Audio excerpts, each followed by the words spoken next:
Radhe Radhe everyone.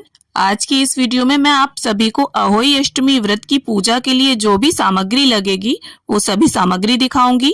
तो कार्तिक मास के कृष्ण पक्ष की अष्टमी तिथि को माताएं अपने बच्चों की दीर्घायु, अच्छे स्वास्थ्य और उज्जवल भविष्य के लिए अहोई अष्टमी का व्रत रखती हैं।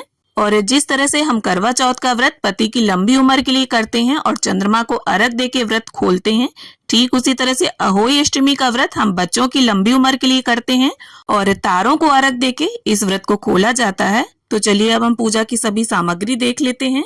तो पूजन के लिए हमें सबसे पहले चौकी या पटा और उसके ऊपर बिछाने के लिए पीला या लाल वस्त्र चाहिए। और इस तरह से देखिए अहोई माता का कैलेंडर आता है, और अगर फोटो है आपके पास पिछले वर्ष की तो आप उसे भी प्रयोग में ला सकते हैं। और कैलेंडर अगर हम लेते हैं तो हर वर्ष हमें नया लेना होता है।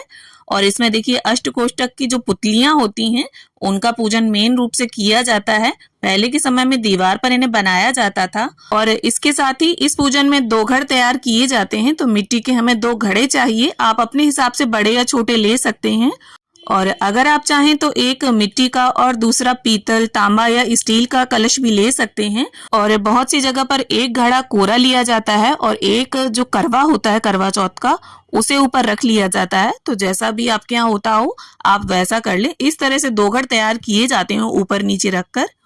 और देखिए दोनों घड़ों को ढकने के लिए हमें 2 मिट्टी की सराइयां चाहिए होंगी। अगर आप मिट्टी के घड़े लेते हैं तो 2 इस तरह से मिट्टी की सराई ले लेंगे हम। और इसके साथ ही अगर आप फोटो में पूजा कर रहे हैं तो आपको कथा पुस्तिका इस तरह से चाहिए होगी। और मेरे पास जो कथा पुस्तिका है उसमें करवा चौथ, होली अष्टमी, दिवाली, भैया दूज और गोवर्धन की कथा एक साथ दी हुई है। और अगर कैलेंडर है तो वहां से भी देखकर आप कथा को पढ़ सकते हैं, लेकिन कथा जरूर पढ़ी जाती है। और इसके साथ ही देखिए इस तरह से स्याऊ माता का लॉकेट आता है। गौ माता उसमें बनी होती हैं, गौ माता के बछड़े बने होते हैं। और जितने बच्चे होते हैं उसके हिसाब से इसमें ये मोती डलते हैं मन के।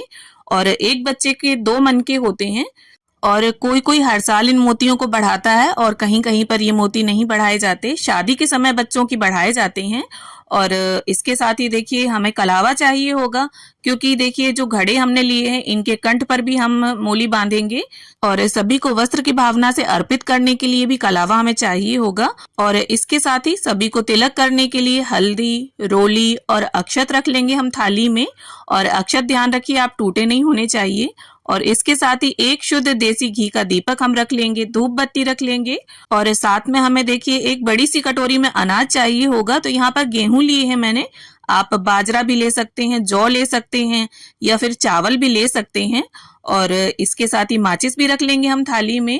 अब देखिए अहोई माता को अर्पित करने के लिए यहाँ कुछ श्रृंगार का सामान ले लेंगे हम। तो यहाँ पर मैंने चुनरी, चूड़ी, बिंदी, महावर, मेहंदी, सिंदूर लिया है। आप चाहें तो 1-2 चीजें भी अर्पित कर सकते हैं। और इसके साथ ही देखिए पूजा में अर्पित करने के लिए हमें फूल चाहिए होंगे। तो अगर फूल हैं आपके पास तो आप फूल रख लें, और फूल ना हो तो बिना फूलों के भी आप पूजन कर सकते हैं। और इसके साथ ही देखिए भोग में अर्पित करने के लिए हमें पूड़ी और गुलगुले और यहाँ शीरा जरूर बनाया जाता है हमारे यहाँ। तो यहाँ पर मैंने 7 पूड़ियाँ, गुलगुले और शीरा ले लिया है। तो जो भी आपने बिना प्याज लहसुन का शुद्ध सात्विक भोजन बनाया हो वो भी आप भोग में अर्पित कर सकते हैं। और देखिए अहोई अष्टमी के व्रत में हरे फलों का बहुत अधिक महत्व है, जैसे सिंघाड़ा, मूली, गन्ना, खीरा। तो यहाँ पर मैंने सिंघाड़ा और खीरा रख लिया है। आपके पास जो भी उपलब्ध हो आप उसे रख लें। और साथ ही देखिए जब भी हम किसी माता का पूजन करते हैं तो बताशे का भोग लगाना बहुत ही शुभ माना जाता है। तो यहाँ पर थोड़े बताशे रख लेंगे हम। और सासू माँ के लिए बायना भी जरूर निकाला जाता है। तो आपकी सासू माँ जो भी पहनती हो, साड़ी या सूट, आप उसे रख लें। और साड़ी में ब्लाउज पीस होना जरूरी है और सूट में चुनरी होना। और इसके साथ ही दक्षिणा भी आप अपने यथा सामर्थ्य जरूर रख लें। और सासू माँ के बायने में शीरा भी जरूर रखा जाता है। अब इसके साथ ही अहोई अष्टमी की व्रत कथा को सुनने के लिए हम एक तांबे के लोटे में जल भरकर रख लेंगे। और इसके साथ ही दक्षिणा में अर्पित करने के लिए कुछ सिक्के यहीं पर हम रख लेंगे। तो इस तरह से अहोई अष्टमी व्रत में पूजा करने के लिए ये सभी सामग्री हमें चाहिए होगी। तो उम्मीद करती हूँ वीडियो को देखकर आप सभी को हेल्प हो। वीडियो अगर थोड़ी भी अच्छी लगी हो, आपको पसंद आई हो, तो प्लीज वीडियो को लाइक करें और मेरे साथ जुड़े रहने के लिए मेरे चैनल ज्ञानानुसार को सब्सक्राइब कर लें। तो मिलती हूँ आप सभी से एक नए वीडियो के साथ। तब तक के लिए हरे कृष्णा, राधे राधे।